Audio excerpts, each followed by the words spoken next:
But I just feel like now it's kind of like a whole mixed up pot here because it's like, all right, this beef started because you guys are hanging out with EXO. Now Akademiks is hanging out with EXO. So is there actually a beef between OVO and EXO, or we didn't get the memo as far as the public? How would you feel if he doxed your number? I would be very upset, bro. Yeah, imagine no one called. It's know, like, right? oh man, you doxed me. How many calls you got? None. You look at your phone, no calls, no missed calls. Every time you get a call. It's like walking into McDonald's and all of a sudden there's all these pizza ovens and you'd be like, what the hell? Where did I walk into? So yeah, we have to switch it up, man. The burgers aren't working no more.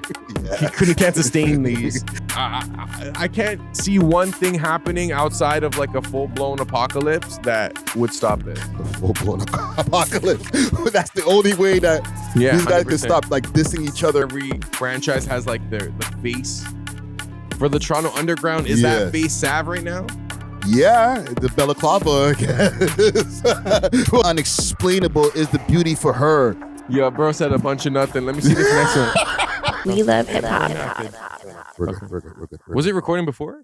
No, but I'm going to take that from out of these cameras and then chop it up. I'll chop it into what we got going on here. Okay, let's get into our topics because we got a long list of topics here, and we got to definitely get into that battle that happened, the Song Wars. 100%. Okay, so the Toronto scene's been crazy. Obviously, we've been paying attention to everything that's been going on between the whole BFR versus GGGs and stuff. And I want to do all of this at the top of the podcast just to get it out the way. Okay. BFR BUNDOG dropped the track. Yeah. He dropped the track First Call, it was called. Sick track.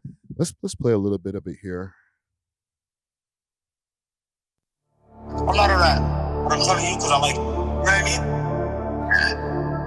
And I want to work with you. You know what? I'm not here to give you information or do this. I'm here to fuck. Yeah, I want to tell you.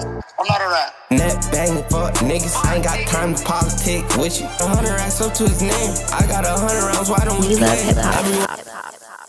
So I'm gonna stop it there. Wow. Because there's a part of the song where in the end where it gets a little bit crazy. Okay. And we're gonna loop around to a bunch of different stories that happen within this. I'll see what's going on. Killers global Canada degrees. I'm gonna call you in 8 hours, but yeah, you never heard that plea from me, man.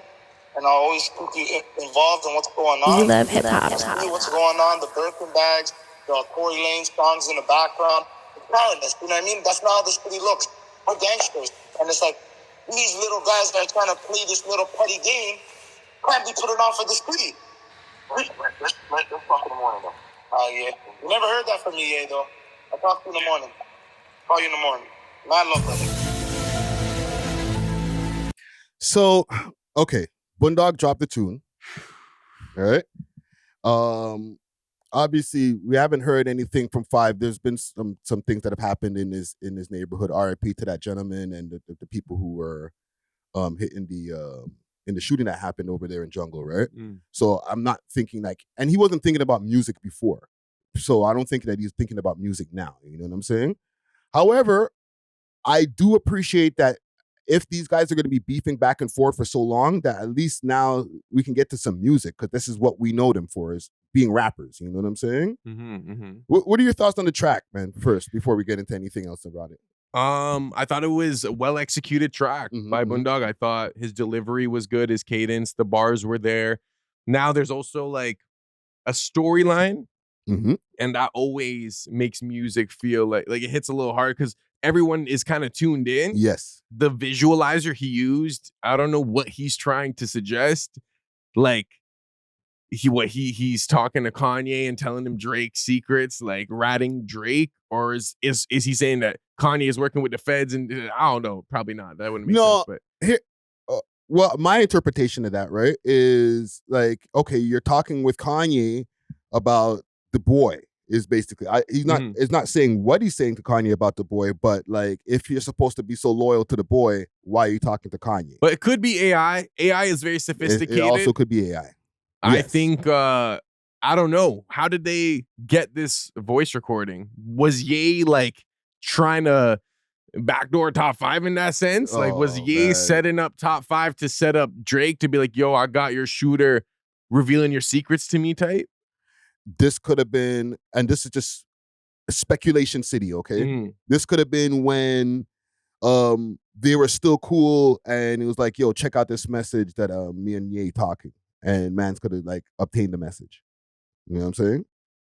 That's why I'm saying it's in super speculation city. I don't know how he would have obtained the recording of him of Top 5 talking to Ye. You know what I'm saying? Well, it's either Ye gave it to him or somebody, and they got to him, or Top 5 recorded it. Yeah. Or maybe there's like a third party that's spying on them. I don't know. I don't know, bro. But the song was good, man. The song was good. I know some people didn't like Pressa's song that he did. I thought it was good. Like, I thought it was good too. You know? Yeah. And we're getting a lot of good music in a short amount of time. In the last like less than a week. Yes, because even Casper, he dropped his tune there. Let me see if I can find it on his Instagram page. Let's see. Is that the one he dropped after they first took the chain? Well, yeah, it was the remix of the you're talking about, okay, I thought you meant K Money. Yeah, this one here. Sleaze remix or something, right? We in Toronto turning up another notch. I with my bro, he trying to catch another notch. I told him chill, I'm trying to make it to the top. Let's not kill him, let's just take his watch. My name, right? That one track, that track right there. So and he dropped the full version of it now, you know what I'm saying? And I think he dropped another tune. What's this? There's no sound on this. Yeah, no sound on this. Yeah, because I feel like he dropped another tune. But I know YG dropped a tune too. Here's the thing. When it came to that part with the Top 5 talking to Ye in the end of the visualizer right there, all right? There was a video that popped up of DJ Akademiks at the Weeknd concert. All right, I'll play it. I will play it because this is just from last night. It was in his stories, and he was at the Weeknd concert, which one, I said to myself, wait, I know Akademiks is super pro Drake, and I don't mean anything. You can go to anybody's concert, you know what I'm saying? But he's at the Weeknd concert, and then lo and behold, he bumps into Pressa. And this is the original issue that Top 5 had with the with BFR in the first place, is them being in Dubai with the EXO guys. Yeah. Right? I'll show you the video here.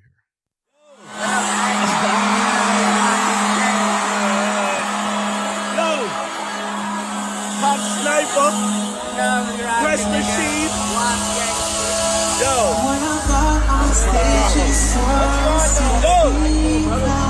How you pop out like that?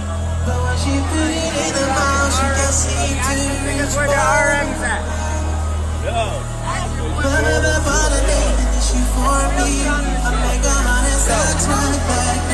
All right. You get the point. So, what does this mean, bro? Like, what's happening here, bro? I mean,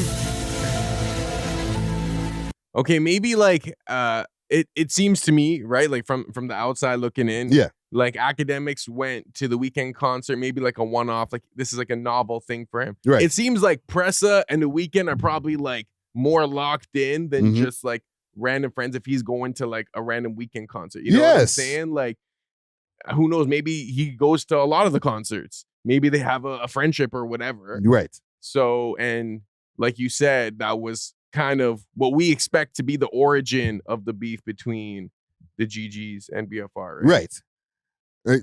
I guess that's what was said to be the origin of the beef. I don't know what the real origin is now, because if I'm seeing that Pressa still, like, it's not like they're going to stop those guys from hanging with the EXO guys. But now Akademiks is hanging with them. Like, Akademiks is supposed to be the, super Top 5 supporter. He's pro all Toronto rapper supporter. Don't get that twisted. Yeah. But like, he's the Drake supporter, and it's okay for him to be at the Weeknd concert. Is he going to go off on Akademiks for being at the Weeknd concert too?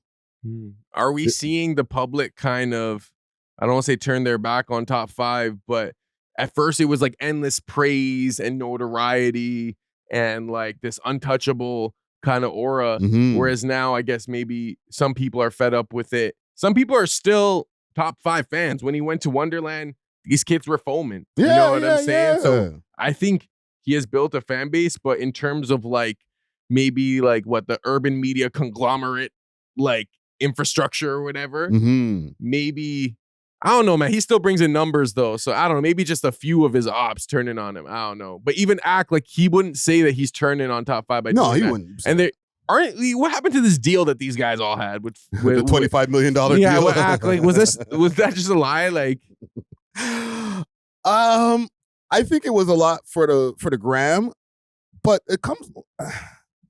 What's Drake saying, bro? He's been silent. Not that the Weeknd's been talking, but like everybody around's been kind of moving around, doing their thing. You know, there's been no subliminal, like anything from Drake's stories, anything. Matter of fact, while this was happening, Drake was posting his stories just like him posting in front of his mirror. I think we gotta talk about Drake's gambling addiction. No, I'm sure. Like, bro is just not leaving the crib because he's placing the craziest parlays. I don't know, man. Like, he's got a lot on his plate still as far as like everything that happened last year. And the Weeknd is a big entity, but like Big Act is people call him the Drake Glazer. They give him all the arrows for Drake. You know what I'm saying? So for him to be over at the Weeknd concert with Playboy Cardi as the opening act, you know what I'm saying? Who had Kendrick Lamar on his album. Like, I don't know. I'm not saying that they're dissing Drake, but I'm just saying it's not as, I don't even know what I'm saying, to be honest, bro. You know what I mean? It's just, it's weird. It looks weird to me. Yeah. Yeah, but I think Akademiks is just, he sees someone with clout. Let me put him on my story. Yeah, I know they got whatever they got going on. There's more to that, bro, because he was even there. They said, yo, he bumped into Cash XO in one of the stories. He's like, yo, Cash XO in the building. Like, he's like, yo, I'm locked in, bro. Like, so maybe what? He's trying to publicize this like new alliance with XO and Akademiks. XO X Ak. We're gonna drop a freaking tracksuit? Like, I don't know, bro. It's just like, it started off with, because remember, this whole story is about the Bundog responding to Top 5, right? But it started off with those guys hanging with EXO. And now full circle, Akademiks is hanging with EXO, bumping into Pressa. There was another video that popped up of the BFR guys with EXO again. You know what I'm saying? And Drake is not like putting out subliminals is what I'm saying like, yo, bun these guys, I'm all on my own. Nothing like that, bro. He's just staying silent. But in my mind, I'm saying to myself, wait a minute, these guys are all hanging with your ops. Yeah, I know what you mean, because I was going to say you might be reaching, and maybe it's just nothing. Maybe like they're close with someone in their crew. They want to hang out. They want to be around the girls that the Weeknd concert brings out. Sure. They want to turn up. Yo, pull up to the concert. Yeah. Like, I feel like it could be simple. It might not be like, okay, we're going to get close to Pressa and Bundog, and Drake's not going to know what to do anymore. And then internally, Top 5. Like, I don't think it's like some grand scheme. Like, I think maybe like they form some type of understanding with each other. They're cool. Like, do they have to be enemies? Because who's cool? Like the OVO and EXO guys? No, EXO and BFR. But is that okay with OVO and EXO? Or with OVO and like, I don't know, bro. I have no clue. I feel like we got to get the boy on here. Hey, maybe we need some answers, man. Somebody pull up. But because I even seen, and listen, this is all mixed up in this whole, GGGs or top. It's mostly Top 5 versus BFR, Bundog, and Pressa, right? They were he's saying that, yo, this guy's snitching about the boy to Kanye West and saying all these different things. So they're still showing an alliance with Drake. Okay, so what is Kanye and the Weeknd's relationship like? Are they cool? I don't know. They have a track. They have a couple tracks together, I think. That's a good question. I wish I would go ahead and my life up. They do? I don't even see this. Get to me. I don't even remember Kanye and Weeknd. My life up. Only I can mention it. See, before I let you know, one thing and then wasn't he on Donda too? Oh, what album was that? Was that Pablo? I think the song. Hurricane. I see Hurricane. Search FML. The Weeknd FML. FML. Let's see. FML. That's a good song. Oh, it don't show up. Interesting. That might be something that didn't get onto the DSPs. Damn. But okay, the point is they do have some collaboration. Some you know type what of I'm working relationship. I don't know if their love interests have crossed over, so maybe they're just neutral. Yes. You know what I'm saying? Yes. Maybe they have banged the same thing and they're cool with it. Maybe, I don't know. I feel like that's usually the root of the problem is some type of hate. Yes. But I just feel like now it's kind of like a whole mixed up pot here because it's like, all right, this beef started because you guys are hanging out with EXO. Now Akademiks is hanging out with EXO. So is there actually a beef between OVO and EXO, or we didn't get the memo as far as the public? Hasn't there always been a beef and then they squashed it and then it reignited? I remember at one point it was cool when Drake dropped that track War. Yeah, because Kyle from Nelk said that one time they were all out and they went to dinner with OVO and EXO. Right. Everyone at the same table. Yes. So they were cool at one point. But then they got uncool, and they were uncool until at least 2024 when the beef started between him and Kendrick. Yo, do you remember outside we were having this conversation about people who have put on artists that maybe exceeded the person who put them on? Yes. Now, I'm not saying The Weeknd has exceeded Drake, but they're pretty like close. You know what I'm saying? They're virtually on the same level. Yeah, and sometimes The Weeknd gets Drake when it comes to sales and numbers, Spotify numbers. I think The Weeknd's #1 like all-time history. Yeah. And because they're not cool or they're not still collaborating, or you know they don't have that, they haven't maintained a relationship. Perhaps the boy maybe becomes competition for Drake. You know what I'm saying? True. And maybe it's more so that, and then maybe that bleeds into whatever street stuff these guys may or may not have going on. I have no clue. That's really competitive, man. Where it gets into street shit because you sold a little bit more records than me, bro. It's deep. It's probably deeper than that. Like I'm sure it's the camps, but I don't know. Yeah, I just feel like maybe we've been looking into this OVO versus EXO beef, and it might not even be going on as deep as we think it is. I feel like it's more like a beef with Top5 that these guys have. Who at least Cash XO for sure. Definitely, because even on that live stream, he doxed the man's phone number, bro. Yeah, like he's going a little hard on friggin' Cash XO for no reason to an extent. Like maybe they do have some type of bad business before, but I don't know. It's hectic. Yeah. Like how would he feel? How would you feel if he doxed your number? I would be very upset, bro. Yeah. Imagine no one called. It's like, oh man, you doxed me. How many calls you've got? None. You look at your phone, no calls, no missed calls. Every time you get a call, you're like, oh man, it's probably some fan. Hello? It's like, yo, Bell Canada. It's like, damn, bills. But listen, bro, I don't know, man. I just feel like there's deeper implications that have happened out of this link up here. Even sending Akademiks tickets in the first place, like, yo, pull up to the concert, hang out with EXO. Let me show you how we do it on the EXO side. Like, what's going on here, bro? I don't know, man. The Weeknd, it seems like he's making these moves behind the scenes. I think I just saw him on Jimmy Fallon not too long ago. Well, he was promoting like he has like a movie. Yeah, he has a movie with his album. I think it's Hurry Up Tomorrow or something. So, you know, but you know for sure, right? When these guys link up with The Weeknd with EXO and they're backstage, they're turning up. You know they're definitely talking about Top5 at least a little bit. At least, especially if Cash is in the room. Yeah. Like 100%. Yeah, because look at this even on the and I posted this on the We Love Hip Hop Canada Reddit. And let me put it up on the screen so that people can see what we are talking about. It looks like it's about to be an expose. Yeah. Oh, shoot. So from what it says here, interview with Ak this weekend. Tired of these fake thugs. Your friends need to know the real you. Laughing emoji, rat emoji, and the cap emoji. Uh-oh. Yeah. So, you know, that's the one thing, the advantage that these guys will have over Top5 right now when it comes to any type of beefing is that they can travel to America.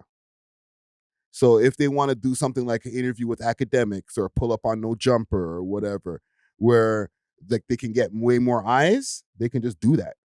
Like Pressa could just go to LA if he wants and just go to No Jumper and do an interview. But Top 5 can just call in to whatever platform he wants. Yes. And it almost has the same effect, if not more. Yes and no. A call-in is cool and it can go viral, but it don't hit the same as sitting down with somebody. Seeing him. Yeah. You need the video. Getting that exclusive interview, and then like, you know, now the person's talking their shit and people can clip that up. Like the phone call is the clip itself, but the interview can be clipped into multiple clips. You get me? Yeah. I just wonder, like, what's your next move if you're 5? Because you did the live stream, it did well, but there was also potentially some sort of connected chain of events right after. Yes. Which maybe you're gonna think, okay, maybe IRL streaming in Toronto, if you're Top 5, might not be the wisest not the best move. idea. You know what I'm saying? You're gonna need a bunch of security or go somewhere else. But even somewhere else, like, people are just gonna want to test him at this point because he's so name brand. Yeah. So maybe he just needs to be at the crib running some 2K or something. Like, you know, get on the chat, just run some 2K, run some My Player, or do like a league. What do they call it? Desktop screaming?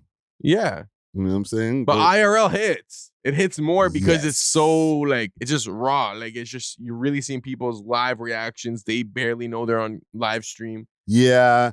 Well, okay, we can advance this because the IRL streaming was okay. It was a cool stream. You know what I'm saying? It was entertaining.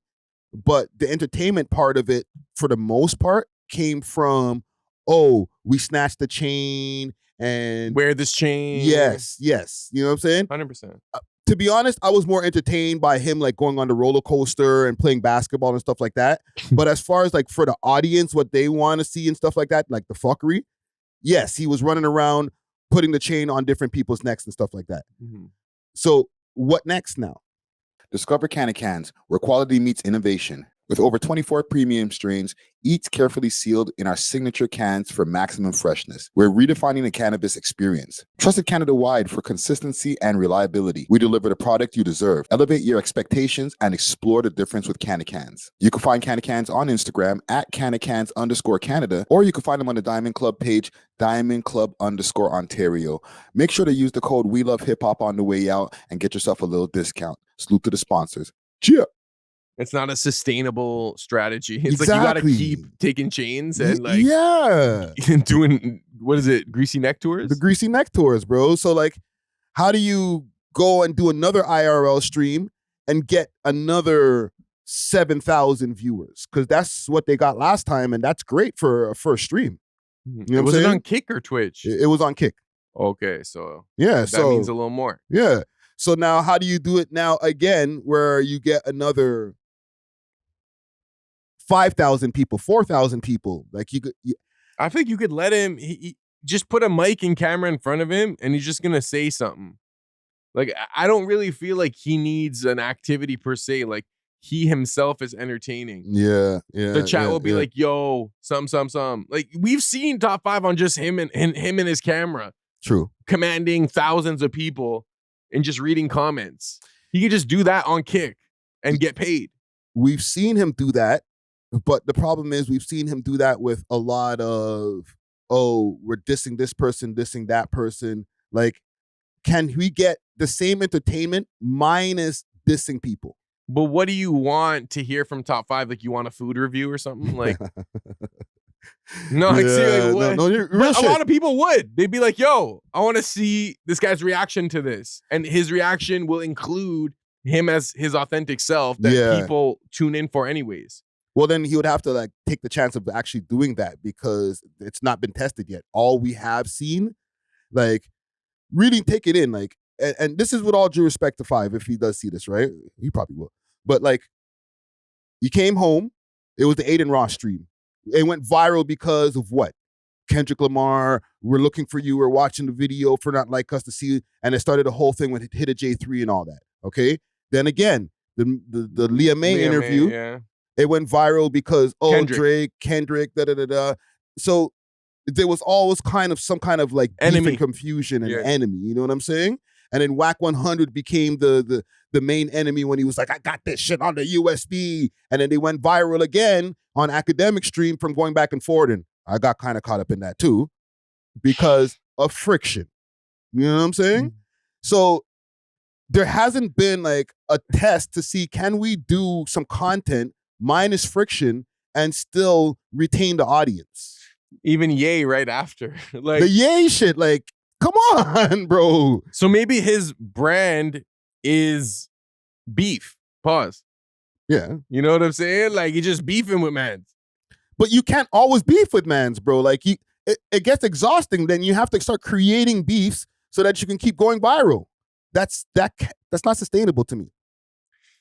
I think, you know what? Like, in the streamer world, I think it is sustainable. You just got to find some Lil Neon to have like verbal wars with.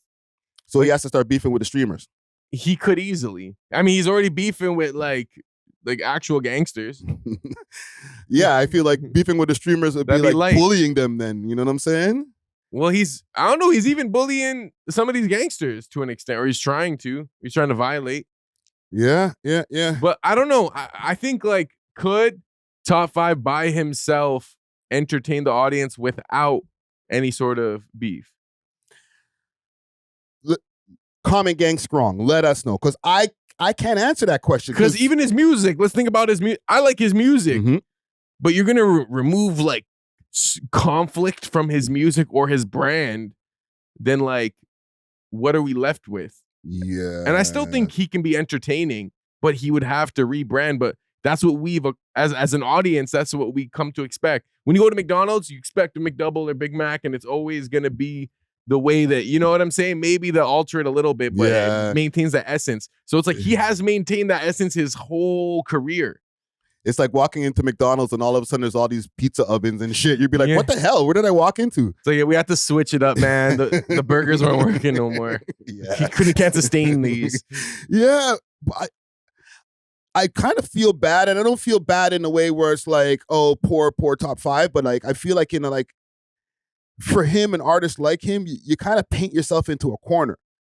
Cause like when you, and this might be a drill thing, when it's like so much beef that has to be intertwined with what you're doing, it makes it where it's like, damn, bro, I can't get popping unless I have beef, bro. And then that gets dangerous for your life, fam. And even for your identity of self, because it's like, yo, I can't even just be me. I have to pop off. Yes. You know what I'm saying? And at that point, because I'm thinking, okay, what if there was like a potential food review? I'm sure there are restaurants that would pay this guy like thousands of dollars to like, you know, put their restaurant on. But would his brand as this like gangster driller, would it be negatively impacted if they're like, hey guys, yo, it's your boy Top 5, and today I'm trying chicken shawarma from this spot? Like, people would, you know what I'm saying? The reputation you spent years building and fighting for could just be down the drain, which is unfortunate because people should be able to pivot.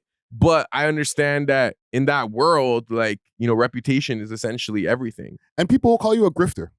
They'll be like, oh, so you're on some badman things and now, and it's not even that, like our city's so toxic. They'll be like, oh, you were on some badman things got a little bit hectic in the streets and now you're just a food review guy, eh? Miskeen. Like, nah, bro, can I grow up? Can I be mature? Yo, man would be sending in pictures of their meal and be like, yo, review this at Top 5. Like, people would get, but it's unfortunate because realistically, he would probably be very successful as a food reviewer. Yes. He could be a whole Guy Fieri. Like, yo, what we got here today, fam? What we got? What are we making today? Like, he could really do that. Yeah. You know what I'm saying? He could do anything he wants. So it's just a matter of, will he ever rebrand? Can he rebrand and maintain his audience? Or is he just gonna, you know, keep his brand what it is now and deal with the repercussions which we're seeing right now? You know what I'm saying? Like, it's unfortunate because you could tell that like post jail, I know he didn't want to do too much, but it just happened at the same time. Like, it's like damned if you do, damned if you don't. Kind of, but like, do you remember when he pulled up here and we didn't do the interview? And like, hold on, I'm gonna cut that into there. I'm gonna have to go back into my edits and cut that in. 15 minutes, people are gonna lose the internet, bro. I put up 2.5 half an hour episode with no guest. Never have 80s. That's tough. Glory, man. Conversation and the way we'll rock it.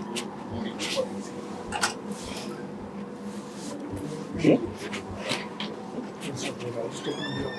Yeah, no, it's nice. Yeah, this is camera right. Yes, sir. Then the next is over there. See y'all good. Go.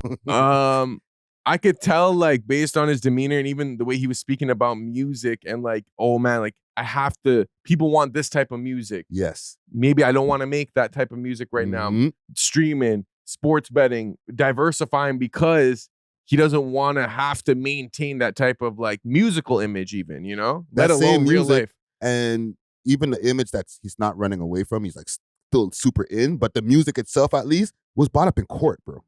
Of course. So were you going to go make some new shit so that they can just be like, okay, we'll just put these away on the side. And if we do get another case on him, we'll bring up these new songs? Bro, the feds are pre-saving this guy's like Spotify releases. Like they are ready for a top 5 track. But I think even the public, like that leak with Gucci Mane and the other leak. Yeah. Hard. Yeah. Hard. Bundog just dropped. Pressa just dropped. YG just dropped. Haji Basto just dropped.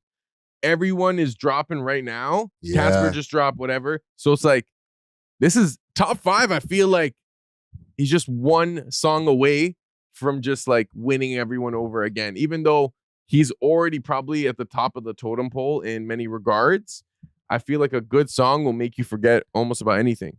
It'll definitely do the views. It'll do a million views in no time. Well, he'll be the first Toronto rapper to hit 1 million views in a day. In how long? Yeah. And listen, it's preferably for the song to be good or great, but even if it's ass cheeks, it's going to do 1 million views just because people want to hear what he has to say. Yeah. You know what I'm saying? To the point where the public, the way that their brain thinks, they see a view count that's high, it automatically makes them start thinking that it's good, even if it's ass. Yeah, it's validation, right? Yes. It's like, yo, I just dropped a track. You know when someone sends you like a link and there's like 34 views? Yeah. And someone sends you, like, yo, I just dropped this, and you see it's like a 380,000 5 hours ago. You're like, oh, bro, you're up. Yeah. Now you're like fake bumping your head. Oh, I could see why they like it. And you start tricking yourself. Yeah. You know what I'm saying? So even if it's just from that, bro, W. So, but I don't know, man. Based on all the allegations that he's getting from like Pressa and Bundog, like, does he have to fend it? Can you ignore it? Or do you have to address those allegations from people who were once your close friends? If you don't make music, then you better get back to the next stream. Like, bro, what we do here, when people have issues with me or like with yourself, like we have the microphones. We don't rap anymore, but we can still get on the mic and be like, okay, I'm gonna get on my platform and address it. So now if he's a streamer, then get on your platform and address it there. But that might not work for the stream. You know what I'm saying? And like, if you're supposed to stream for, let's say, an hour, we're gonna just talk about beef for an hour. People know these guys as artists, so he's the only one left that needs to drop. But I feel like Top 5's new fan base doesn't know him for music. I feel like maybe his original fan base, especially from the city, they know him for his music from time. Yes. They might even know him as the guy who used to take pictures with celebrities. Yes. Even before the music, you know, and then the Drake shout out and everything. So that's how we know him. But the ones that are coming from Kanye West affiliation, Neon, these kids are just knowing him as just like, yo, this guy was in jail and now he's out, and apparently he's a badman or whatever. You know what I'm saying? They know him from watching YouTube documentary or essay stories and stuff. Like some Trap Lore Ross type. So he has like a lore and an aura. So that's what people are, that's his fans now. That's, I feel like, the new fans, that's what they're tuning in for. They're indifferent about the music. Whereas people like us, we're like, yo, where's the music, bro? You used to drop sick music. Yeah. What about with all of these guys, period? Because there's a lot of posts that I'm seeing in different guys from the BFR side, stories and stuff like that of the recent incidents that happened over in the jungle, right? I'm not going to mention it all because it's just oppy, you know what I'm saying? But they're posting a lot of wild shit. Do we need to start moving away from dissing the dead? Can we? Like, I know it's like an obvious question, but like, are the fans tired of it? Because I don't know if the fans are tired of it yet.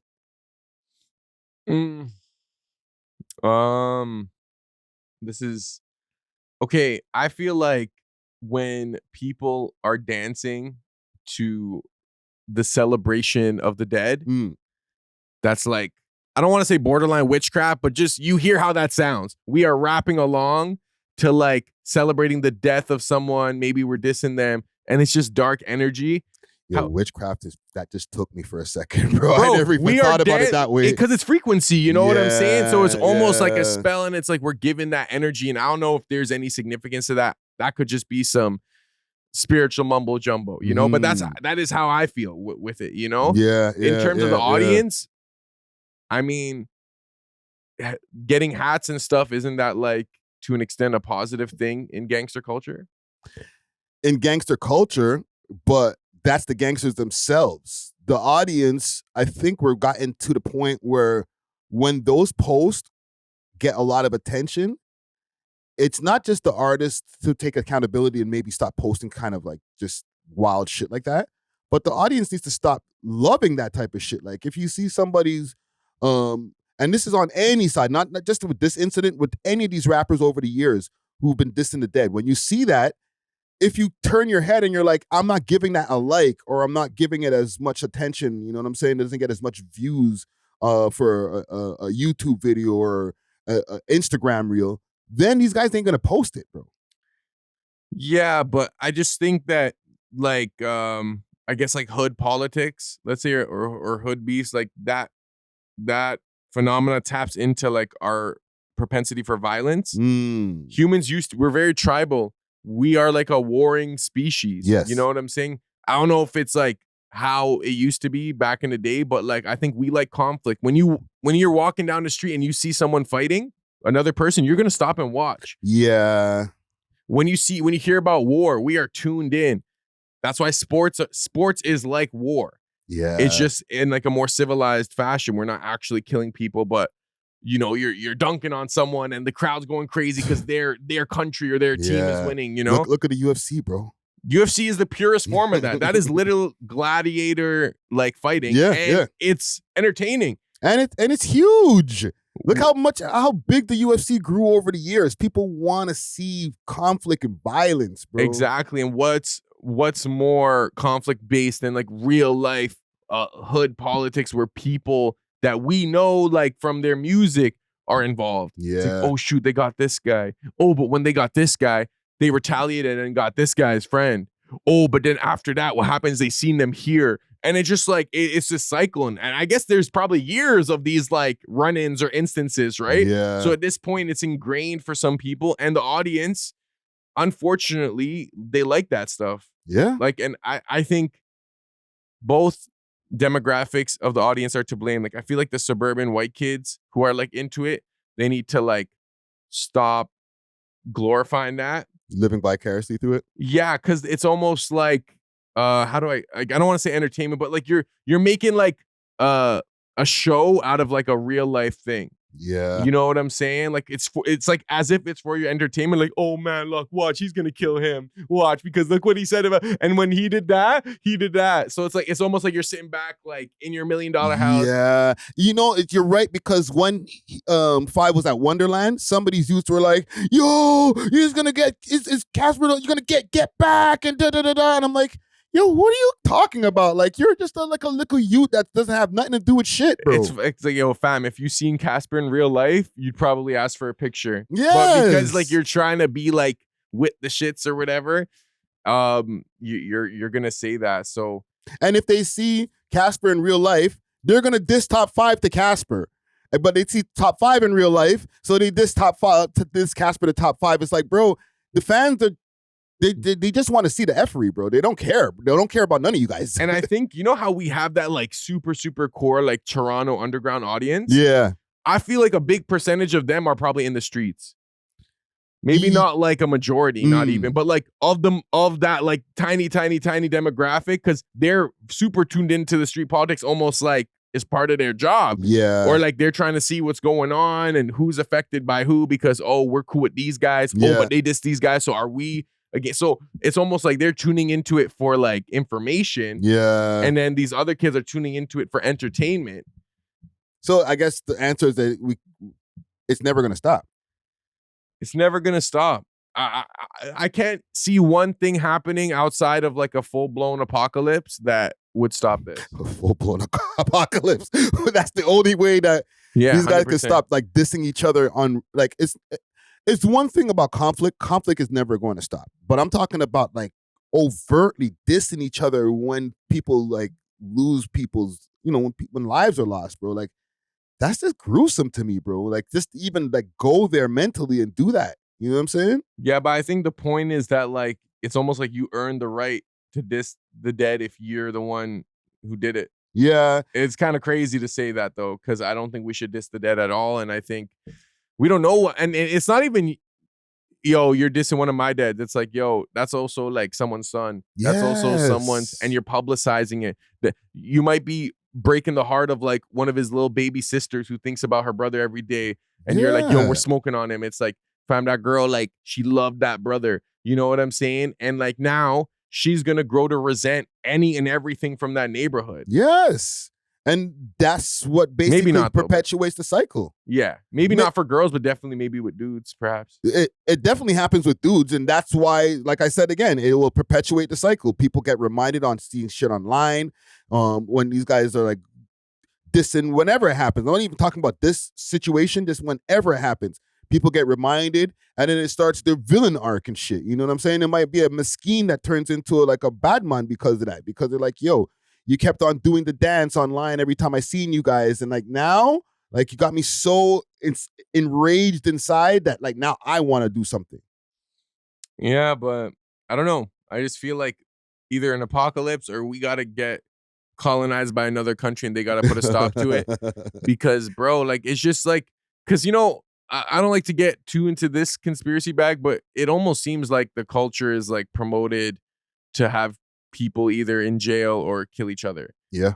You know what I'm saying? I'm gonna be so honest, bro. Like that's what it seems like at this point. And like, obviously this isn't a new idea. Like I've heard this for years, but seeing it even on a local level where there's not a lot of money, I can understand like, okay, in the Hollywood level, there's like millions of dollars to be, but this is like, we're fighting for like not even scraps. Yeah. It's literally for the culture. That's a wild way to look at it. It is for the culture when you're at this point, if they're not making no money, it's for a bad part of the culture. Yeah. But it's for the culture, I guess, because they ain't making shit. Maybe it's for survival. You can attribute it to that too. But I'm saying like participating in the imagery that you're like heavily influenced by that could either lead you into jail, lead you into a coffin, or you might be balling. I'm joking. No, but you never know. There's that possibility. These mans are seeing like success stories, so like y'all want to do that. Yeah. But like, I feel like the success to failure stories are like few and few. You know what I'm saying? Like, yeah. Like the ratio is probably not that crazy. Like for every like super up, like dope boy or P or like driller, like there's 30 mans in jail. It's like the breakage. You know when you get breakage at like in your inventory. They have too much breakage in their inventory, so then like now you don't make back a profit because like you bought like 30 jars and like 20 jars broke, i.e. passed away or went to jail. You know what I'm saying? So it's like there's too much breakage in your inventory, bro. You can't keep them out of guys. You know what I'm saying? Yeah. No, it's unfortunate. So I don't see it stopping for sure. At least it's gonna take like to stop anything like this in terms of like the cultural magnitude. I think it takes generations. There's gonna be a generation after this that maybe will slow down. Maybe the next one, and maybe by like the 4th generation, they might not know about the beefs. Like maybe it'll be so we might not even be speaking English by then. By 2035, finally the rap beefs will be done in Toronto. By 2050, like we're speaking Punjabi. Like listen, bro, we can go into a whole other wormhole because they got their own beefs and stuff like that. They do. We won't. Shout out them. Yeah, man. Salute to everybody involved, man. Like let's keep it peace, man. Actually, speaking about keep it at peace, because salute to Cribbas. We can get to the song wars. I want to take a quick break from this episode to give a big shout out to Only Loud. Canada's one-stop shop for your favorite legacy brands and all things Loud. Only Loud provides mail order delivery nationwide and same-day delivery to those in the Ottawa area. Check them out at onlyloud.ca or follow them on their socials, Instagram at onlyloudcanada or on Snapchat onlyloud.ca for more exclusive content. Only Loud is not just a product, it's a lifestyle. Big salute to the sponsors. Cheer! Because finally, somebody said, you know what? With all of these, I don't know if that was Cribba's mind state going in, but like with all the beef that's going on, let me bring some people together and have a music competition. And he made it happen, bro. I rate it. I got to be a judge. Salute to Haji Basto. He was the winner in the end of it. Fam, I didn't even expect that, bro. Nah, man, his writing, his songwriting has gotten so much better. He always had like the voice and like the cadences and like the rhyme patterns. Yeah. But in terms of like making music that can cross over and just hit that like general market as opposed to like being super niche in Toronto and street. Yeah. Bro, crazy. That one song, Cash Prizes.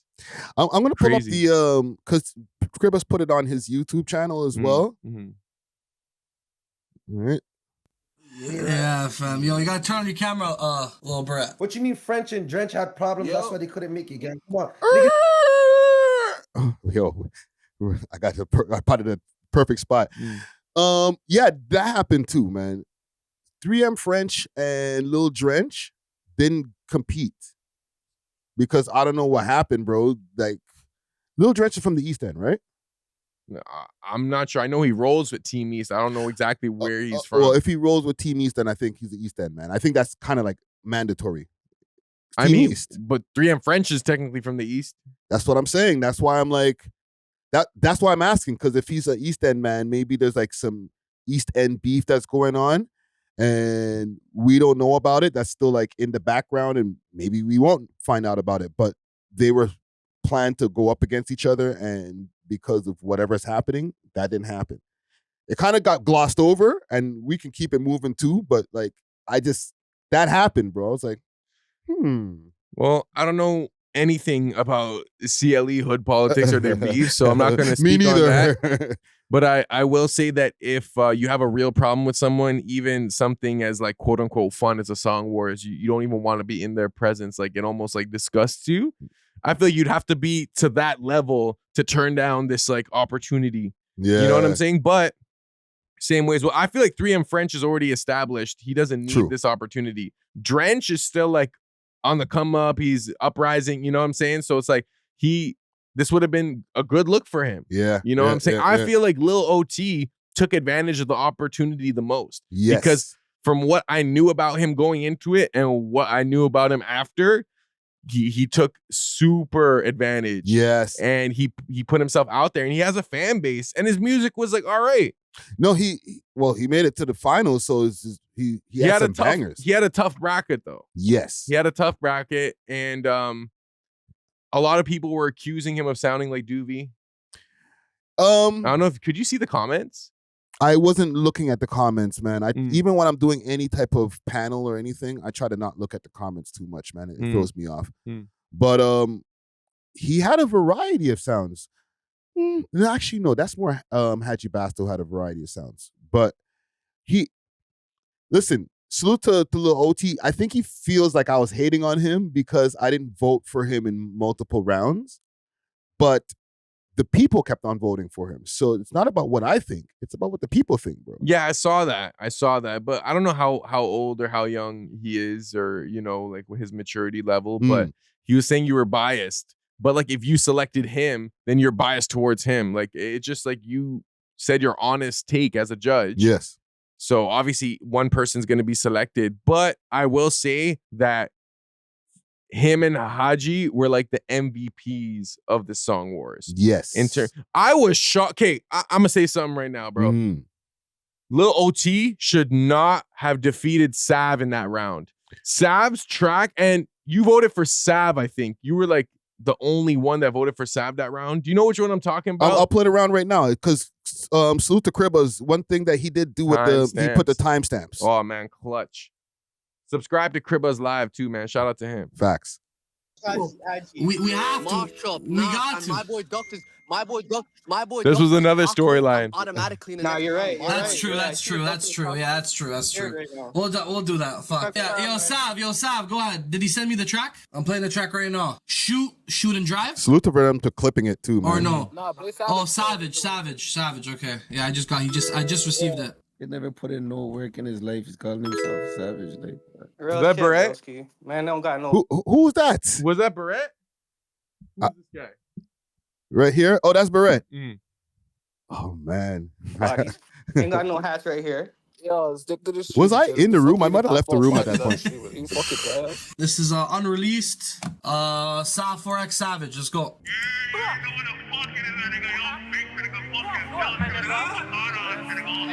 Sorry, YouTube. I'm gonna have to cut a piece of this out, man. Come to the hood, get scary like movies, my nigga. You really wanna see how it get? Black, we still smoke DNS. Oh, Lord knows that I'm so stressed.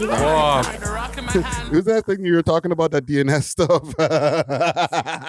Like, ha, he's dead. Like, bro. Yo, that's crazy. Yo, that's the only thing, man. But yo, Lil OT called that out.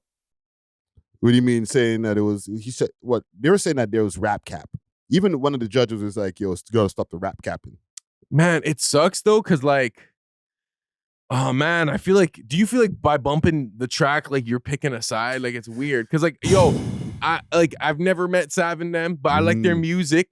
I've met Push Keys. I rate him. He's a good guy. Yeah. You know what I'm saying? But when they're talking about smoking on DNS, it's like, oh, see, my stupid old ass, man. I'm there thinking about like the stuff that you get from the dispensaries. Oh, no, I think it's I'm an old washed head. No, don't worry. My bad. You know what I'm But saying? regardless. Now play Lil OT's track because this Sav track was hard. Yes. Objectively. Yes. But does it go all the way to? Let me see what's going on here. Alright, but these lawyers talk nice.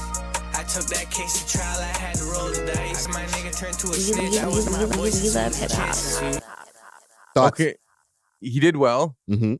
He almost got in like a Bundog Pressa type of bag. Okay. In terms of like the cadence and delivery style, but it was a strong track. I feel like I can see why maybe it was divided, but I do think like the Lil OT song that he played, it's like a little more, I don't want to say generic, but like I feel like I've heard that before. Whereas Sav, I feel like even Sav and Haji, like they're bringing something different. Yes. Like their voice is just, Sav is almost like a Biggie or something, like his actual voice. Yeah. Same with Haji and their rhyme patterns and stuff and the beats they're going on. Like I feel like with the Lil OT, that's like a safe track that like you're not gonna hate on because it's good, but it's not like game changing.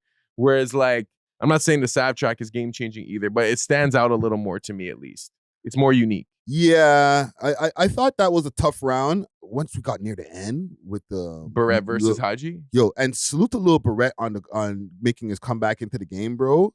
He was been cooking while he was on the low, bro. Holy shit! And the tunes that I've heard all through all the rounds were so, I can't even just say fire. Fire's an understatement. They were amazing, fam. Yeah, but I feel like, and I think the reason why Haji won is because we're able to see Haji's progress live. Yes. Barrett's always been sick. And I said it's hard for him to like, I don't want to say he's plateau, but it's like we know what to expect. It's always going to be good. Yeah. His songwriting is good. Vocals are good. You know what I'm saying? Yeah. But I feel like it's not just about good anymore. Like you got to be like, because there's too many good artists out there. You got to be great. You got to be like on a different level. Like that was very, like all the songs were very impressive. And by the time I got to the end, it wasn't even just for the cameras or anything. Like I was really having a hard time deciding what song to pick. But let me ask you something. What are your thoughts on Haji Basto getting I guess, would you call it a bye when you get to go you win a round automatically because Pressa didn't want to go up against him? I mean, that is Pressa's choice. I don't know the extent of their relationship or like, you know, how. No, but even in terms of like their knowledge of each other's ends and like who's affected who or whatever. Like obviously there's some that we know. There's probably others that we don't, right? Yeah. So I found it weird because not that Pressa backed out of the thing, but that like they even put those two guys in the same like competition, right? Not in the same competition, but they put them in the same bracket or whatever. Because I feel like nobody did the homework to know that Rexdale and Up Top has issues. But I feel like that's kind of why this turned out good, because he didn't do too much homework, because we're seeing people that we wouldn't normally see interact in the same content. Yes. And then you see how those reactions play out. Like friggin' OT was like, he was getting at Bundog. You know what I'm saying? I think Bread was getting at Sav there.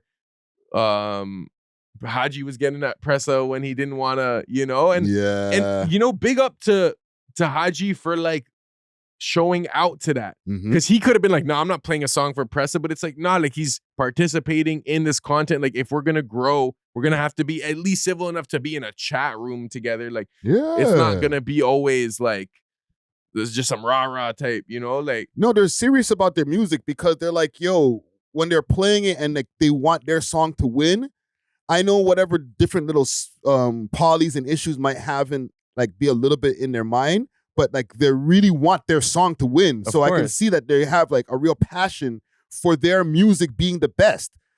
Harness that. Yeah. You know what I'm saying? Like keep it that way. Like even if you guys don't have, if you have real issues, like, yo, my songs are hotter than yours, fam. Yeah, and okay, here's the thing. Like I feel like Haji has that like pursuit of greatness and being the #1 spot. And I feel like because that's what it is, a pursuit of greatness. Yes, he has it. He's like, yo, I want to take over this rap-ish. You know, like that is actually what he's saying. I feel like Pressa, he already took it over at one point. Yes. So he already did all the groundwork, whatever. He should be allowed to reap the fruits of his labor. Plus, with time and age and like this new gen, it's either like he's gonna stay #1 or he's gonna kind of fade into, you know, his core fan base, and then like there's gonna be a new face of Toronto rap. And I think we've already seen that transition. But Pressa still drops new music. Hold on, with who?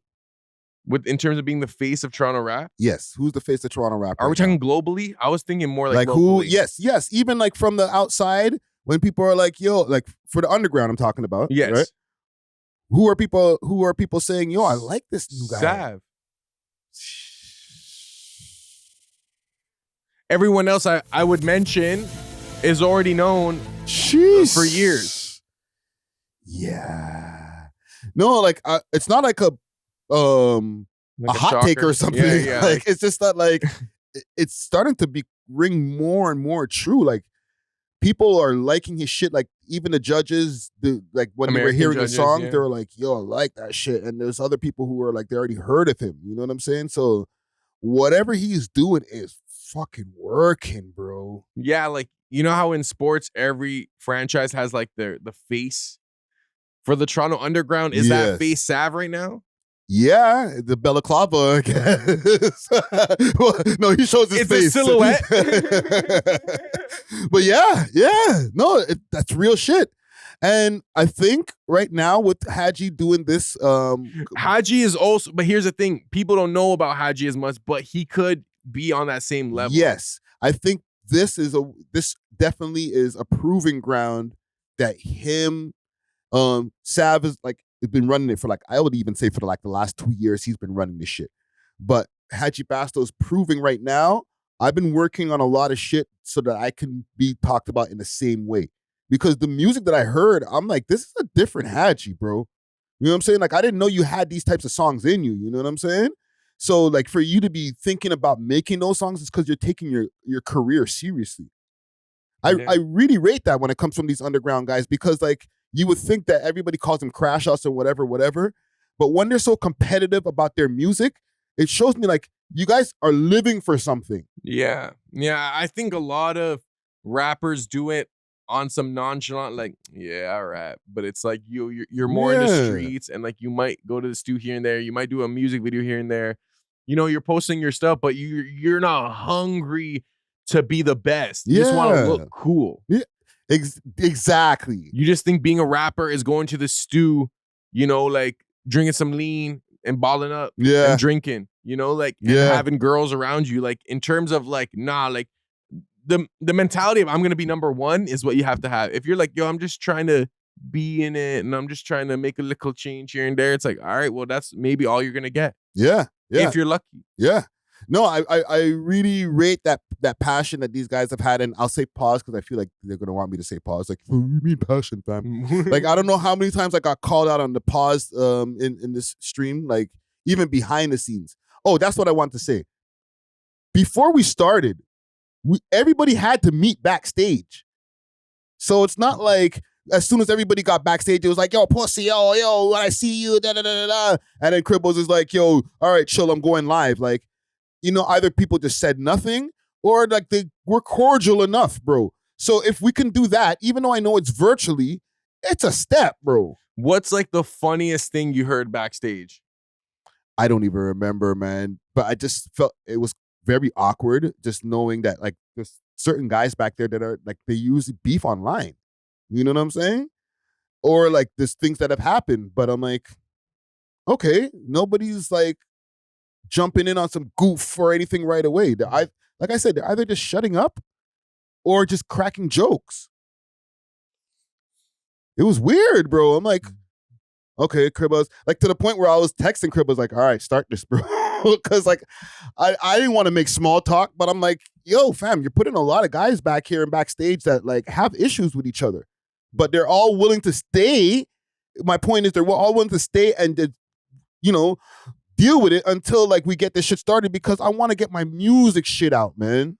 Yeah, they're sacrificing their ego to an extent for a larger cause. Yes. You know? And that shows discipline, that shows seriousness, that shows maturity. And shout out to all the rappers who participated because even during the show, it got a little heated, but at least that's where they kept it. Yes, you know? yes. Definitely.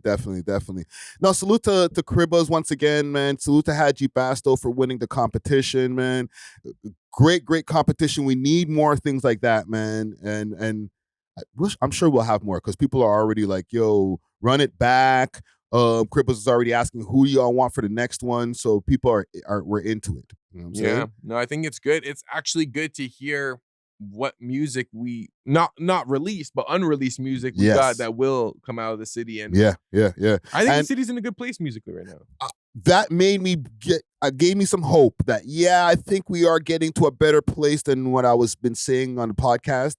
And what you were saying about these unreleased songs, just last thing, now they know what they can put out. It was a great litmus test to see what song should we put out of the stuff that we've been stacking up. Well, Haji dropped I think a whole EP yesterday. See, there we go. Yeah, and like a lot of the songs were previewed. Yeah. So like he gets to see even like, okay, people like these songs. I want a competition off of these songs. So like you're in the right track, like drop them. You know what I'm saying? Salute. But yeah, salute. I want to ask you about this Lil Wayne album here, man. Okay, I haven't finished listening to it. I'm like done the first half, but I've been enjoying it. I listened as much as I can all the way through. I didn't listen to the last, I think, 2 songs. But from my listen of this album, I don't know if Lil Wayne has it anymore, bro. And the wrong person to say this because I feel like I'm the shit on Lil Wayne every 2-3 weeks guy. Lil Wayne raps about the same shit, bro, over and over again on each song. Like he takes good beats or good concepts and finds a way to find his way back to I smash chicks like this. I'm high like this.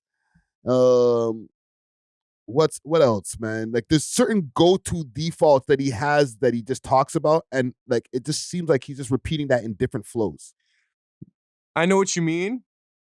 However, I'm not sure how old Lil Wayne is exactly, but for where he's at in his career, I feel like this album so far, what I've listened to has been good. The music production is good. And I think what you're saying, what impresses me is the way that he still finds different ways to say the same shit. He's 42. He's 42. Okay, so he's not even that old, like to an extent. Like, but like I'm saying, like his bars are still there, fam. Like his punchlines, his references. Really? Yeah. okay, everybody has some misses. Now, I'm not going to say that you have to have all hit punchlines all the way through the whole album, but there was a couple of those punchlines where I was like, wait, you know those ones where it makes you go, bro, why did you say that, bro? Like, really? I don't know, man. I rate it because obviously this is not something that's going to be like bumped in the clubs, at least from what I've heard so far. Maybe there are a couple club joints on there. I didn't hear one. But I think he's made like a good, like, just piece of music, bro. And I think we should expect that from, we can't expect him I to don't do mean to interrupt you, bro. You calling it a piece of music like as if he just dropped the mixtape. It's the Carter. It's the Carter 6, bro. Anything Carter related, okay, it should be like excellence to me, bro, when you compare it to the other Carters. Well, what'd you think of the Carter 5? I actually thought the Carter 5 was better than this. I wasn't super like, I actually like the Carter 5, to be honest. The Carter 5 probably had more singles. Yes, the one with Swiss, and there was he had the song with XXX Tentacion. Yeah, one with Kendrick. The one with Kendrick. Yeah. Yes, there was some tracks on there. Here, I'm not hearing them. I hear the attempts. Oh, you got a song with Bono. You got a song with the Big X the Plug song was okay. I ain't mad at that. You know what I'm saying? But like, I feel like it was a Big X the Plug song featuring Lil Wayne. Okay, I still can hear you when you say that, but I still think the production, like, he had some very nostalgic samples. Yes, and I'll say again, and no. Like that band from NO, which was supposed to be a flip on the band from TV, that was horrible. What? Bro. You didn't like that song? No, man. Damn, and the thing is that he wasn't rapping on it. It was just like, I didn't like the idea. I thought the idea was bad. That's fine. I mean, you can think that, but he had bars on that song. Where's Drake, bro? Why ain't Drake helping out his mans, bro? He doesn't need help, bro. This is like legacy. Like, I don't know. Do you think Lil Wayne's doing this because he needs money from this album? Like, he probably wants to tour. This is how he felt in this moment, like, of consciousness or whatever. Like, at this point in his life, he thought this is the best thing I could make, and he had good production. It's still Lil Wayne. Like I said, when you go to McDonald's, you don't expect like pizza. You know what I'm saying? You're gonna have those punchlines about him banging girls in different ways, or like how this is this and this is that, like a this and this. Like, that is his brand of music. Yeah. He didn't really stray away too much. Was it a miss? Maybe in comparison to, you know, his other albums. But how old was what album did Jay-Z drop at 42? Magna Carta? At 42? How old is Jay-Z now? I feel like, what year was Jay-Z 42? What year? Let's do that. You know what I'll do? I'll ask Rock. Or like, what album did Jay-Z drop at 42? What album did Jay-Z drop at 42? Let's see. Watch the Throne. Oh, okay. Yeah. Never mind. This guy who dropped one of his best albums, yeah. bro. And when you think about it, okay, in between, this is Jay-Z at 42. Watch the Throne, okay? Oh, this is a perfect test right here. Because before that, he had a dud. Or not a dud, but like an album that wasn't that great. The Kingdom Come album when he made his comeback. We weren't super on that one. You know what I'm saying? They had songs on it. They had hits. But the album itself, the full album, it was come see, come saw. Paled in comparison. Right? And then there was the other one, the Holy Grail Magna Carta or whatever, which was kind of mid too. But they also had songs. But he also was able to make this. Well, that's because of Kanye. Yes. So maybe Drake and Lil Wayne need to do a duo album. That's why I said, where's Drake? He might need to even pen some shit out for Wayne. You know what I'm saying? Because Wayne, I'm not saying that he doesn't have it anymore, but his ideas make him sound very dated. Yeah, but I don't know if he's trying to like capture the new audience, or if he's just trying to keep his core fans happy with Lil Wayne, like what they've come to expect from him. Like, You can't switch it up. What do you want him to do? Afro beats? No, but you want him to do some like wham, wham, wham, wham, some sexy red type. Like, what do you expect from him at 42? Like, I want to know about him. That's what I want. I was trying to figure out what it was about Wayne when I'm listening that I just don't, that I'm not liking. Is it it started with what I said in the beginning of the segment. You're rapping about the same shit. I smash girls like this. My dick's this big. Pause. I drink like, or I get this high, or but that's his life. My blunts are like barbells or big as barbells. Like, okay, can I get to know about you? How did you feel when was going on with Baby and the Cash Money deal? Like, man, how did you feel getting the gun case and Trump pardoning you? Like, you have a lot of things that we would like to know about that if you don't tell us about it in your interviews, tell us about it in your rhymes. Because everybody who I like, I get to hear updates on their life in their rhymes. Yeah, I think that's a big appeal with Jay-Z is that he really lets you into like his actual life. Yes. And I know what you mean. Lil Wayne, he has that like egotistic layer of protection where like he just wants to show us that all he's doing is like banging broads and freaking doing and drugs. Skateboarding and shit. And yeah, like, and maybe he has some dark moments. But he never tells us, bro. I didn't deep dive on the album, but the one song where I heard him not just talk about just those layers of just whatever bravado is on the Manny Fresh song. It was the Wyclef song. He Sweetest said, "Shot myself." Oh, that one. I was like, okay, so you mentioned that again. Yes, we know that already, bro. You have a complex life. I would love to get a little bit of it in one song, bro. Instead of repeating yourself over and over again on this little default drill. Give me one little piece of insight into what happened to you yesterday. What did you eat for breakfast, even like bro? Baby mom on my line. Like you have 8 baby mamas or whatever. We don't like, hear about none of that. We hear nothing about this guy's life, bro, except for my weed is so good. What's in my cup? Oh, I smash her and then she called me like this. Like, bro, like Trump pardoned you, bro. You never mention it one time in any albums, any features, nothing. Okay, it's almost like Lil Wayne thinks the audience is like dumb. Is that kind of the sentiment that you're saying? Because I feel like you said that before where like whenever he answers questions about how unaware he is of everything, but it's like, yo, come on, bro. You're just not telling us what you know. You're unaware of your own life, so all these things happen to you and you just forget about them and then you go to the booth and you just rap about nothing. He doesn't rap about nothing. He has some bars. Talking about what? Sometimes he gets on his pro-black type of bars, but it's not like Umar Johnson, but it's just more like talking about how like I call cap on that, bro.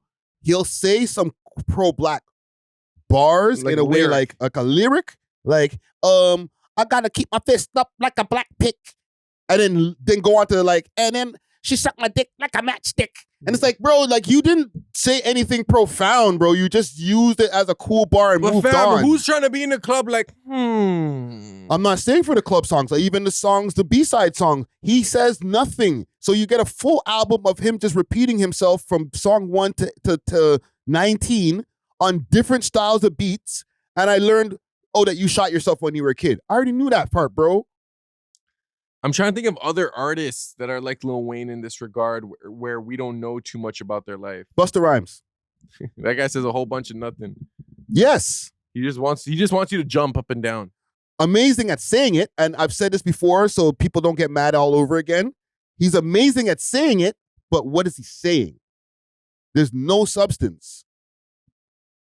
Yeah, even the Look At Me Now verse, which had the white community in a chokehold. I don't know if you remember that. There was like challenges. Yes. Like, everyone knew that. Like, yeah, so. I'm gonna go and I gotta go and I gotta flow and I gotta go and I gotta go. Gotta taste it, then I gotta grab it, then I gotta go, oh, this mattress, I gotta have it. It's like you didn't say nothing, bro. You know what I'm saying? But it sounded cool. It sounded amazing. That's Wayne.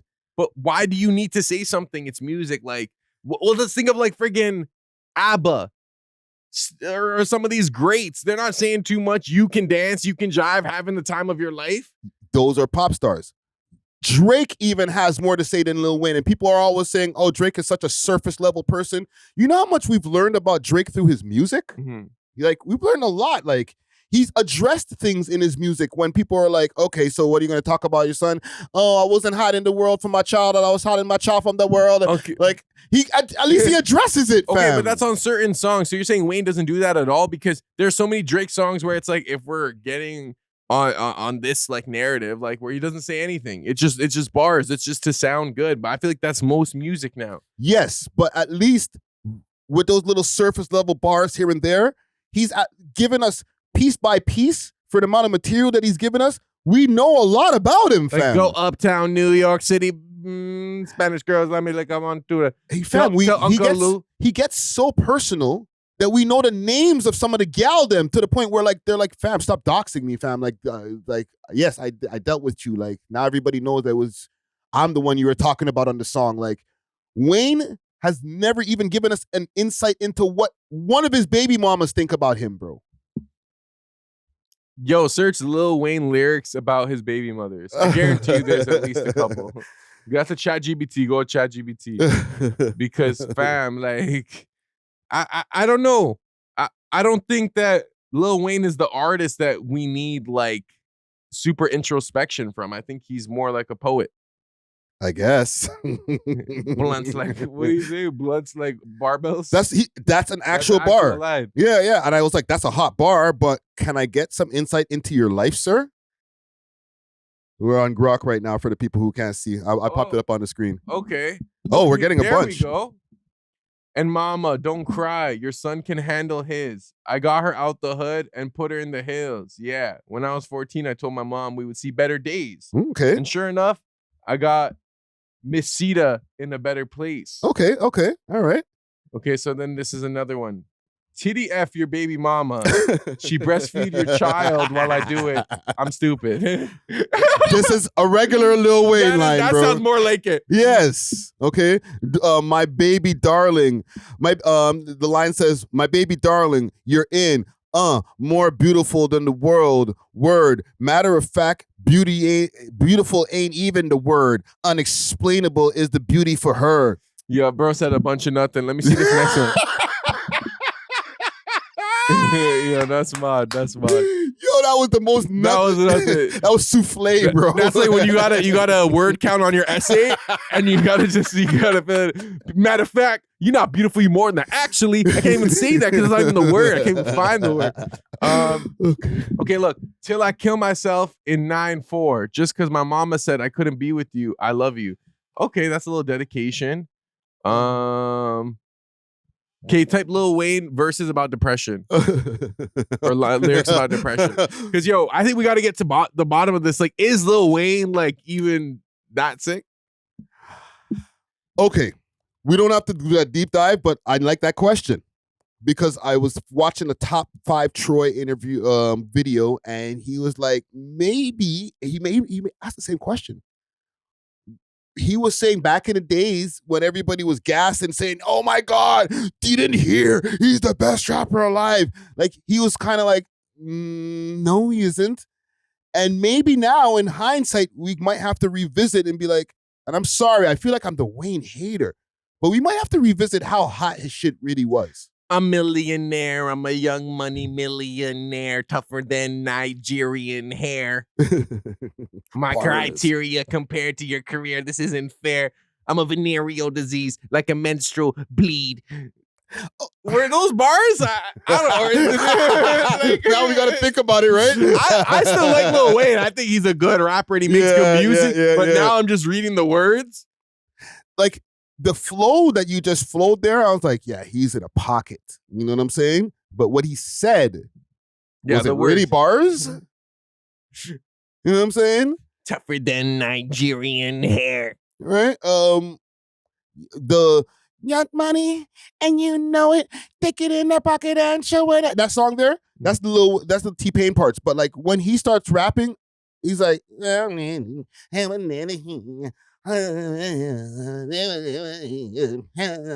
remember the bars, but it was just like nothing really stood out to me, bro. Yeah, I don't know. Maybe he's been selling us a bunch of nothing for years. Where the love go? 5, 4, 3, 2, I let one go. Bow. That was actually some of his better. That was a banger, but like, what is he saying? Technically, like the words, like he's just saying 5, 4, 3, 2, I let one go. Bow. But like, I still rock with Wayne, and I think he's actually one of the better. It's hard for me to say lyricist after this conversation. but punchlines are like reference. There's a word for it. I guess his scat finish. the amount of ways that he can talk about I'm the shit toilet. I'm the shit toilet paper. Like, come on, bro. All right. Listen, we gotta stop, man, because I feel like this is like a Lil Wayne bashing session. No, like, we're being honest, because get off of him. Because I feel like we're entering an age where the truth is coming to light, and maybe these guys weren't as sick as we thought they were. I revisited the Carter 3 few months back, and it is still I won't call it a classic. It has classic moments, but album classic, hell to the no. How about when he switched it up to the rock? Oh, hell no. I feel like maybe he realized his writing style is better suited for like rock or pop music, and he tried to blend it. No, it like, wasn't. Hey, Bobby, are you into black men? Even that other song, the one that he had with Eminem, No Love or Pick the World Up. Yeah, pick the world up and drop it on your head or some shit like that, bro. Like, fam, a lot of that was not even mid. It was caca, bro.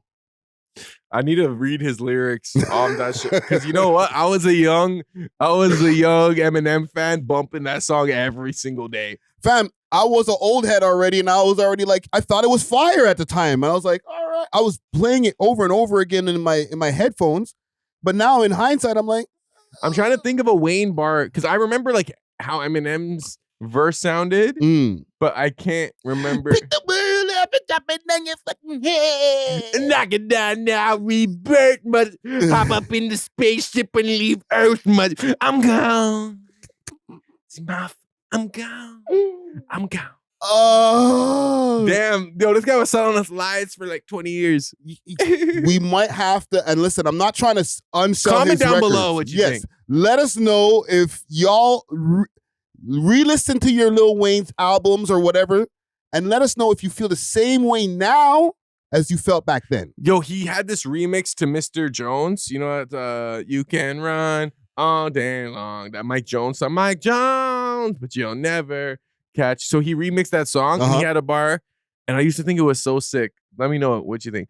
I'm probably in the sky, flying with the fishes, or maybe in the ocean, swimming with the pigeons. See, my world is different, like Dwayne Wade. It sounds good. That's the thing. It doesn't sound bad. Like he was saying he's so fly that he's flying with fishes. Usually it'd be... But fishes don't fly. That's the point. That's how he's making them fly. He's making them fly. Swimming with the pigeons. The pigeons don't swim. Exactly. That's how crazy he is. It went over my head. Comment the best Lil Wayne bar that means nothing. Yeah. Now salute to Wayne. Salute to Wayne, legend. Let's see here. My bad here. Oh, okay. I got a couple more stories here. Okay. Smiley. He's about to drop. What is this? The 7th while we're filming this right now? He's going to be dropping a new song with the boy Drizzy Drake.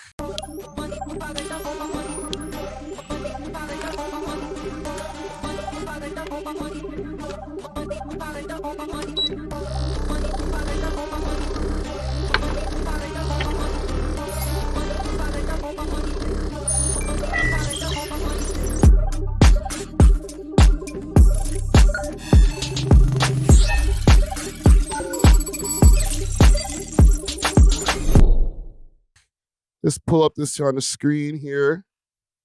I heard Drake's on the intro, and that's it. Gang, gang, gang. So, yes, this is the post here. Bob Jack times Bob Jack. What the hell are we talking about here? What was Bob Jack? He's Bob, right? Buy or buy. Bob Jack times Bob Jack, June 13th. Probably like a super inside joke. Hashtag 2Maza. It's something Drake sounds like Drake would say that. Okay.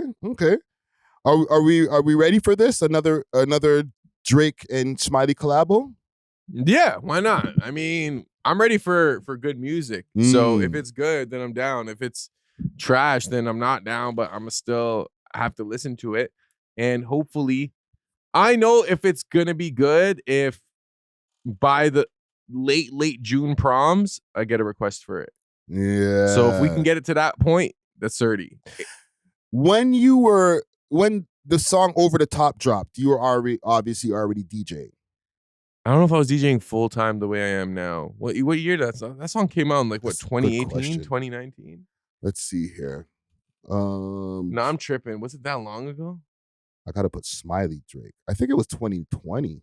Smiley times Drake. Over the Top. Let's see.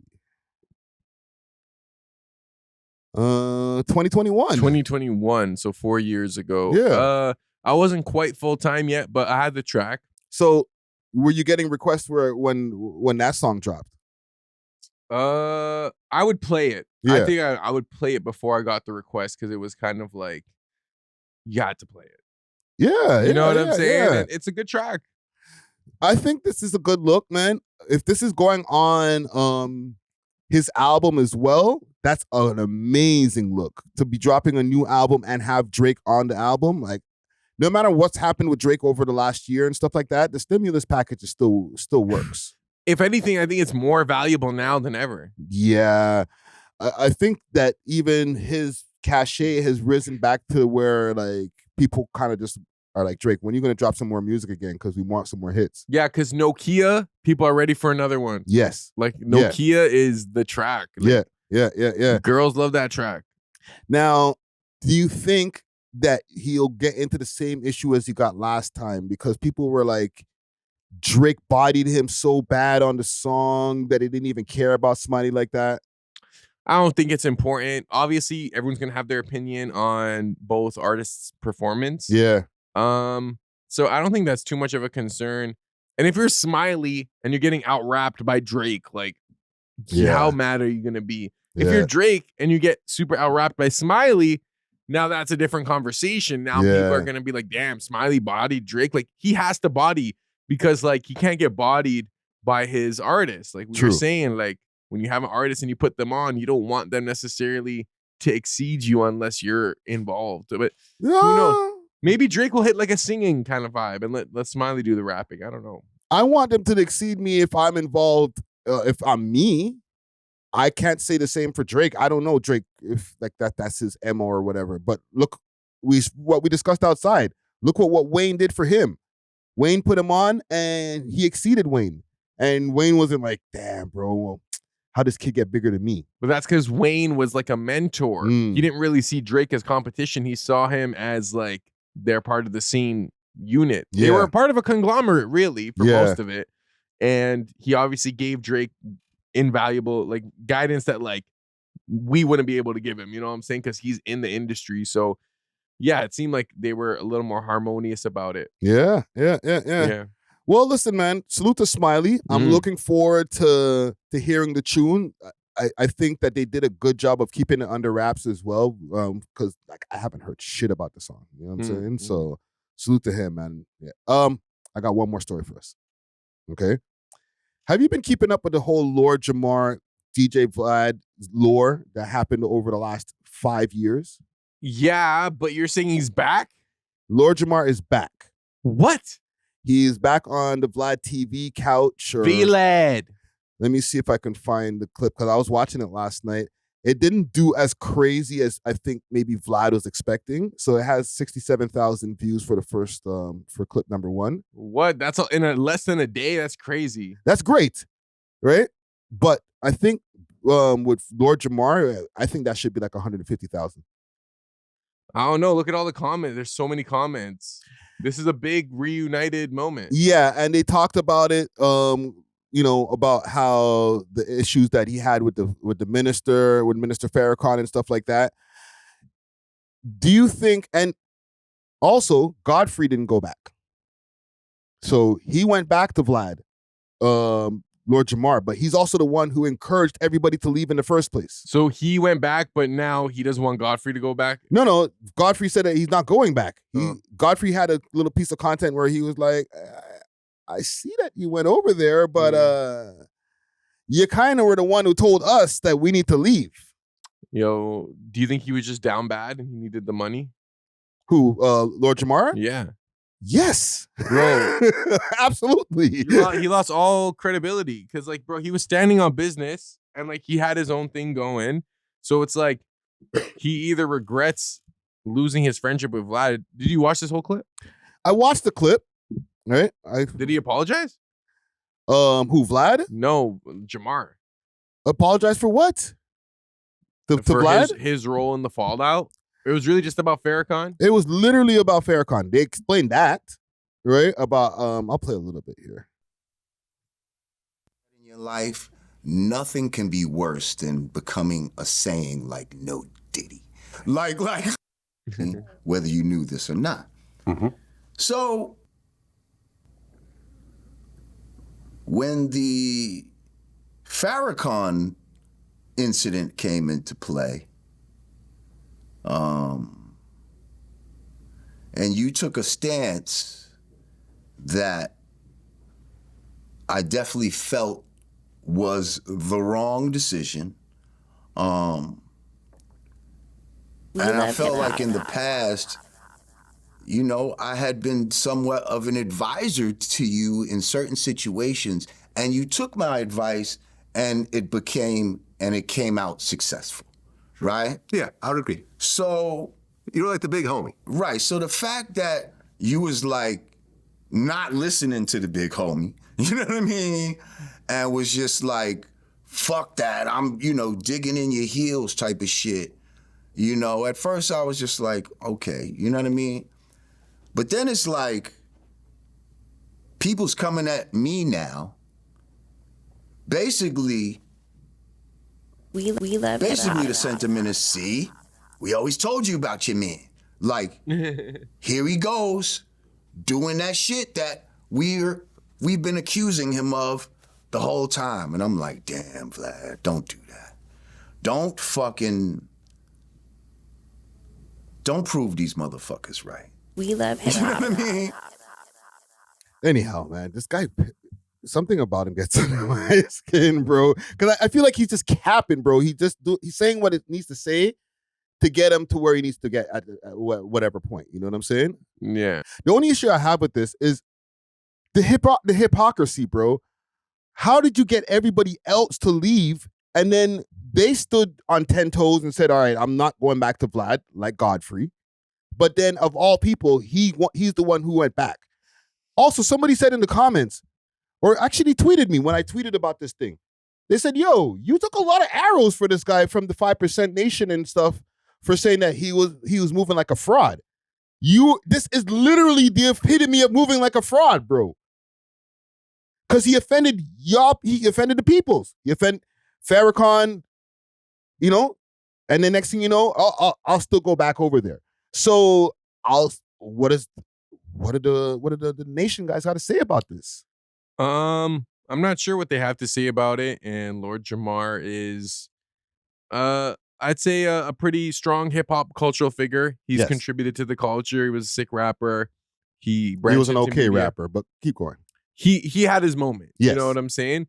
So I'm not going to take away anything from his accomplishments, but I do think ultimately he is an opportunist and he's only rocking with Vlad because there's something that he wants out of the situation, whether it's clout, whether it's money. Maybe he wants to resolve the issue. Maybe he has a guilty conscience about it.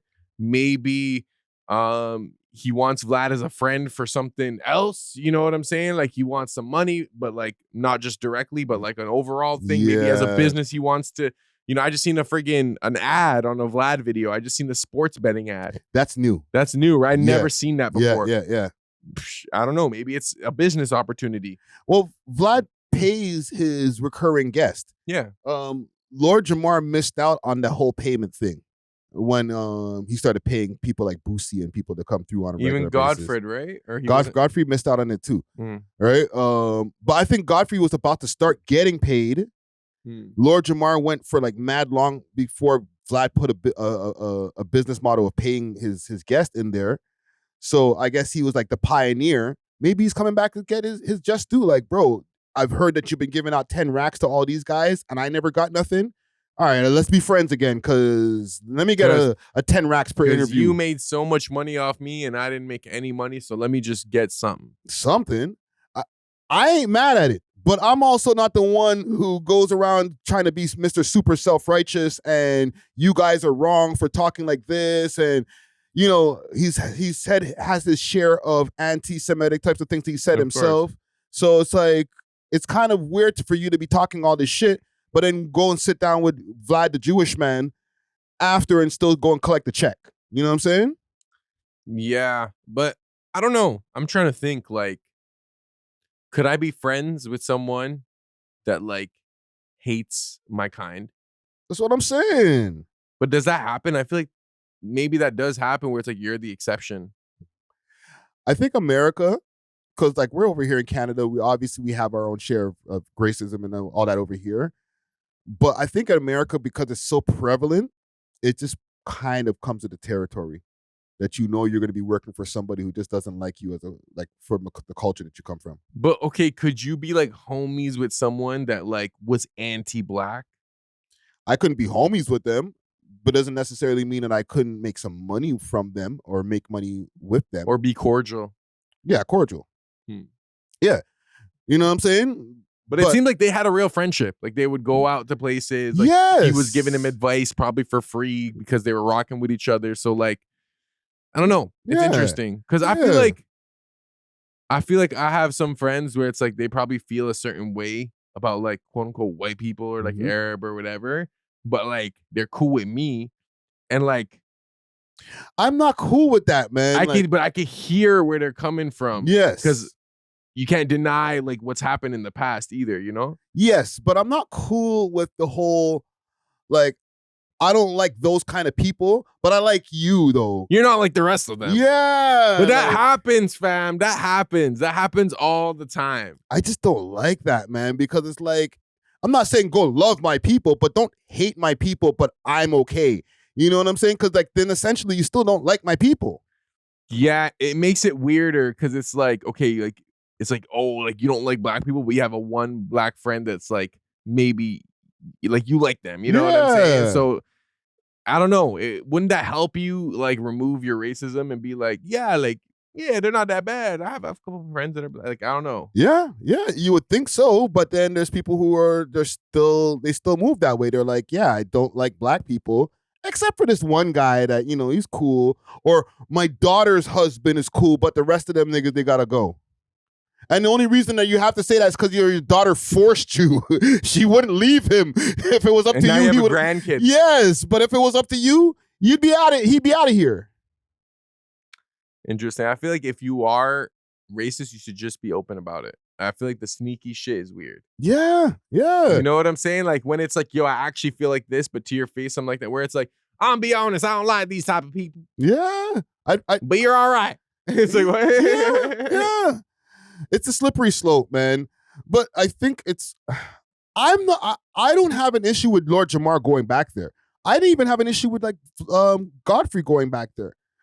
But just the fact that these guys stood on it so crazy and made mad episodes about it is why I feel like it's something to be brought up, even for the audience to even feel that way. Yeah, because it almost like launched his own network.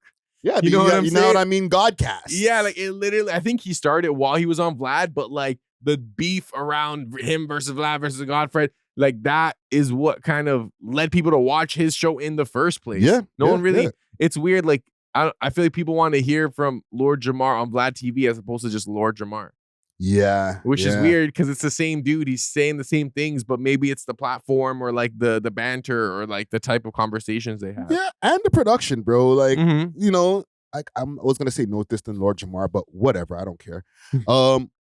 His production's trash half of the time. Like, it got better now, but his production has been trash for a long time. I'd rather see him on Vlad. These guys have a great setup. You know what I'm saying? And it's going to get more people. It's going to get more reach. So salute to Lord Jamar, I guess. But like, he shouldn't feel the pressure. Maybe he doesn't. You know what I'm saying? But like, I feel like he kind of put himself in the corner like we were talking about earlier when it came to the drill rappers. when you talk a certain way so much, now you can't do something else because now the audience is going to kind of hold you accountable. Yeah, you were supposed to keep that energy forever. Yes. So it's like maybe the lesson to be learned at the end of this episode is maybe not like put yourself in one box so crazy that now you always have to defend that way. You know what I'm saying? Like leave yourself open so that people don't pigeonhole you. You know what I'm saying? But yeah, man, I think we got it here for today, man. What are we here? Nice little 2-hour episode. Jeez. Oh shit, I didn't even realize. Let's wrap it up, man. Thanks for watching. If you enjoyed this video, please make sure to check out these other videos on the screen and make sure to like and subscribe. We love hip hop.